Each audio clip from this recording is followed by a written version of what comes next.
Friendship is not good anymore because আমি তো friendship দেখছি আমার দাদার আমলে। আমি যখন ছোট ছিলাম তখন দেখতাম আমার একটা দাদার বন্ধু ছিল, যে আমার দাদা ভাইয়ের জন্য তার বাজারে একটা দোকান ছিল। হ্যাঁ, তো ওই দোকানের ভিতরে দুইটা চেয়ার ছিল।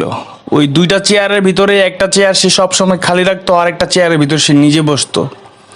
আমার দাদা ছাড়া ওই চেয়ারে আমি আজ পর্যন্ত কাউকে বসতে দেখি নাই। আমার 2019 সালে আমার দাদা ভাই মারা যায়, বাট এখন পর্যন্ত স্টিল আমি যখন আমার গ্রামের বাড়িতে আমার বাজারে যাই তখন দেখি ওই চেয়ারটা ওই অবস্থাতেই খালি আছে এবং ওই লোকটা সেই চেয়ারের সাথেই বসে আছে।